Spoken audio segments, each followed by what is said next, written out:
শুধু দর্শক বন্ধু, আপনারা দেখছেন একে নিউজ বাংলা। আর এই মুহূর্তে উপস্থিত রয়েছি কলকাতা প্রেস ক্লাব।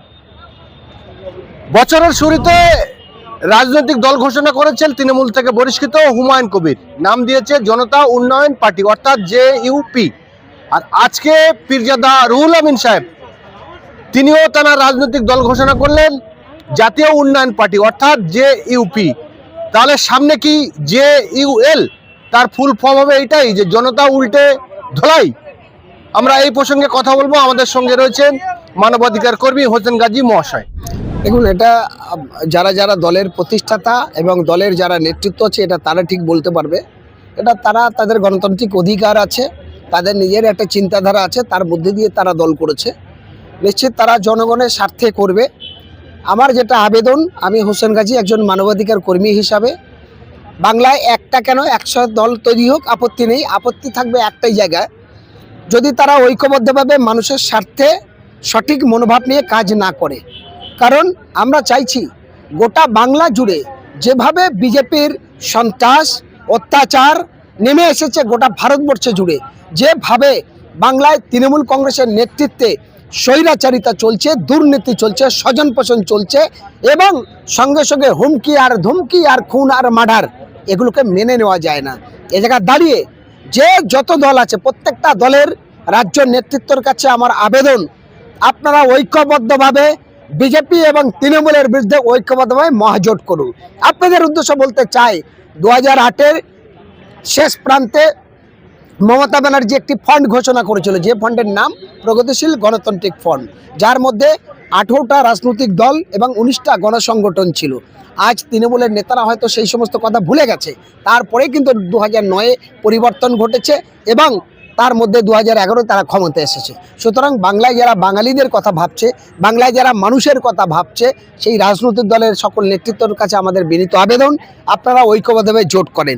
যদি জোট না করেন আমরা পরিষ্কার জানবো, তাহলে তারা রাজনীতির পেছনে টাকা রোজগারের একটা ধান্দা করছে, ব্যক্তির স্বার্থে ধান্দা করছে, সামনে না হলে পেছন থেকে কালোবাজারি টাকা ব্যবহার করবে। এটা খুব পরিষ্কার। আমি পরিষ্কার আপনাদের উদ্দেশ্য জানাই, আপনাদের একে নিউজ এবং বিএন বাংলা সহ সব চ্যানেলের মাধ্যমে জানাই, বাংলার প্রত্যেকটা মানুষের উদ্দেশ্যে জানাই, তৃণমূল এবং বিজেপির নির্বাচনী রণকৌশল আপনারা জানেন। একটা বিধানসভায় প্রার্থী হলে তার 3টে নির্দল প্রার্থী দেয়, একটা লোকসভায় প্রার্থী হলে তাদের 3টে লোকসভায় প্রার্থী নির্দল প্রার্থী দেয়। কারণ তাদের রাজনৈতিক সুবিধাকে, যে একটা লোক তার একাধিক গাড়ি ছুটতে হয়, ছোটার জন্য ওই নির্দল ক্যান্ডিডেট দিলে ইলেকশন এজেন্ট 3টে পাওয়া যাবে, 3টে ক্যান্ডিডেট পাওয়া যাবে এবং একাধিক গাড়ি পাওয়া যাবে। তাহলে নির্বাচনে ব্যবহার করতে, প্রচার করতে সুবিধা হবে, যার জন্য কোটি কোটি টাকা তারা বাজে নষ্ট করে। সুতরাং এরকম কিছু বিজেপি এবং তৃণমূলের কিছু ইন্ধন থাকে, যারা বিভিন্ন টাকা পয়সা দিয়ে নিত্য নতুন নতুন রাজনৈতিক দলের জন্মগ্রহণ করিয়ে তারা মানুষকে ভোট ভাগ করে। আমার হাতের 5টা আঙুল, এই আঙুলটা যদি একসঙ্গে মুঠো মারি, এটার একটা শক্তি আলাদা। আর যদি আমার হাত থেকে 2টো আঙুল ফসকে যায়, 3টে আঙুল মুঠো মারি, এর কোনো শক্তি থাকে না। সুতরাং এই কথায় মানুষ নিশ্চিত পরিষ্কার করে আমার কথাটা বুঝতে পারবে। এই জায়গায় দাঁড়িয়ে আমি বলতে চাই, যদি বাংলার মানুষের স্বার্থে ঐক্যবদ্ধভাবে জোটে না আসে, আমাদের পরিষ্কার বক্তব্য, তারা মানুষের চিন্তাধারা করেনি, নিজেদের স্বার্থের জন্য তারা দল করছে। আমরা দেখলাম যে 2021 সালে ভোটের মুখে নওশাদ সিদ্দিকী তার দাদা আব্বাস সিদ্দিকী আইএসএফ দল প্রতিষ্ঠিত করলেন, এবারে হুমায়ুন কবির করলেন, আবার ফের পীরজাদা রুহুল আমিন সাহেব করলেন। এখন বুঝতে পারা যাচ্ছে যে মুসলমানদের পিছনে 4টে লোক থাকলে সে ভাবে আমি বিশাল বড় নেতা, সে একটা দল ঘোষণা করছে, এই করে আখেরে সুবিধা করে দিচ্ছে তো বিজেপি। সেই জন্য করেই আমরা বলছি, একটু একটু বিন্দুতে অনেক বড় সিন্ধু হতে পারে। সুতরাং আমরা একরকম ভাবনা নিচ্ছি, আজ বাংলার মানুষ ক্ষুধার্ত, আজ বাংলার মানুষ অত্যাচারিত, আজ বাংলার মানুষ লাঞ্ছিত, বঞ্চিত, নিপীড়িত, আজ বাংলার মানুষ হতাশগ্রস্ত, সর্বহারা। এই মানুষগুলোর বাঁচাবে কারা? যারা বিভিন্ন রাজনৈতিক দলের নেতৃত্ব বা অনেক প্রধান বলে দাবি করছে, তাদের কাছে আপনাদের চ্যানেলের মাধ্যমে আমার বিনয় আবেদন, অবিলম্বে আপনারা বিচ্ছিন্ন না হয়ে ঐক্যবদ্ধভাবে একজোট হন, তাহলে মানুষ আপনাদের বিশ্বাস করবে। নাহলে বাংলার মানুষ আপনাদের বিরুদ্ধে কিন্তু একদিন প্রশ্ন তুলবে, ওরে বাংলার মানুষের ভালো ছায়া দেখানোর পেছনে মির্জাপুরের ভূমিকা পালন করছে। এমন কথা, এমন ভাবনা যেন না শুনতে হয়, এমন আওয়াজ যেন কানে না আসে। তার জন্য আগাম থেকে আপনাদের চ্যানেলের মাধ্যমে যে সমস্ত নতুন নতুন রাজনৈতিক দল তৈরি হচ্ছে বা হয়েছে, সকল নেতৃত্বর কাছে আমার আবেদন, যদি মনে করি তৃণমূল এবং বিজেপির এই যে দীর্ঘ রাজনৈতিক মেয়াদের পরে বাংলায় আজ শিক্ষিত ছেলেমেয়েরা চাকরির জন্য তারা পুলিশের গাড়িতে এসে জিবে উঠতে হচ্ছে, ধর্ণা দিতে হচ্ছে। আজকে আনএডেড মাদ্রাসার শিক্ষকদের বেতন নেই, মিড ডে মিলের বাচ্চাদের খাবার নেই। আজকের বাংলার আশার দিদিমণিরা 1 বছর ধরে মাইনে পাচ্ছে না। আজকের প্রাইমারি স্কুলে শিক্ষক নেই, কোথায় আছে অবস্থা। আজকের পশ্চিমবঙ্গের শিল্প নেই। পশ্চিমবঙ্গে একদিকে তৃণমূল সরকার 15 বছর চলছে, অপরদিকে বিজেপি 16টা এমপি, 3 জন কেন্দ্রীয় মন্ত্রী, 77 এমএলএ, তারপরেও বাংলা অন্ধকারের দিকে আছে। আজ বাংলার হকার, বেকার, কৃষক, শ্রমিক, দিনমজুরি তাদের অবস্থা কি? এত সংকীর্ণ জায়গা আছে, সেই জায়গায় দাঁড়িয়ে যে সমস্ত শাসক এবং শোষক তাদের চিন্তাধারা যেমন খুব খারাপ জায়গা আছে, তার সঙ্গে বাংলায় যারা নতুন দল করে বাংলার মানুষের কথা ভাবছে, সত্যি কি মানুষের কথা ভাবছেন না নিজের কথা ভাবছে? এই কথার প্রশ্ন তখনই বুঝবো যদি জোট না হয়। বর্তমানে 3 জন মুসলিম নেতা পশ্চিমবাংলায় নতুন নতুন দল করলেন। 2021 সালের আগে কিন্তু ছিল না।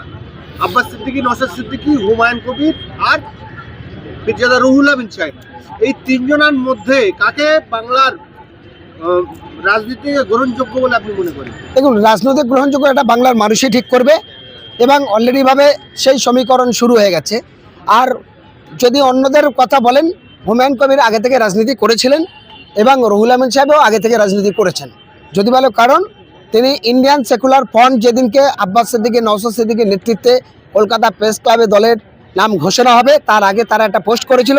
সেই পোস্টের 2 দিন আগেই আইমার কেন্দ্রীয় সভাপতি মাননীয় রুহুল আমিন সাহেব, পীরজাদা সাহেব, তার নেতৃত্বে সেই সময় ইউনাইটেড সেকুলার ফ্রন্ট নামে একটা দল করেছিলেন। তারপর দুর্ভাগ্যের বিষয় কোনো কারণবশত সেই দলটার এখন আবার পরিবর্তন ঘটে নতুন যখন জনতা উন্নয়ন পার্টি একটা হুমায়ুন কবির নেতৃত্বে হচ্ছে সেম নাম দিয়ে আবার কি জাতীয় উন্নয়ন পার্টির নাম হলো। এই জায়গায় যেন একটা খটকার মতো লাগছে, কারণ আইএসএফ তৈরির আগে আবার আইএসএফের নামেই একটা দল হয়েছিল, আবার জনতার নামে আবার জনতা সেই একই ব্যক্তি 2 রকমভাবে দল করছে। এই জায়গার মধ্যে একটু প্রশ্নচিহ্ন থাকছেন। আর এটা বাংলা, এই বাংলায় আগে দেখেছি বাংলার 11 কোটি মানুষের মধ্যে 20 লক্ষের সামথিং কম বেশি কিছু নর্থ বেঙ্গলি মানুষ আছে, আমরা তাদেরকেও শ্রদ্ধা করি।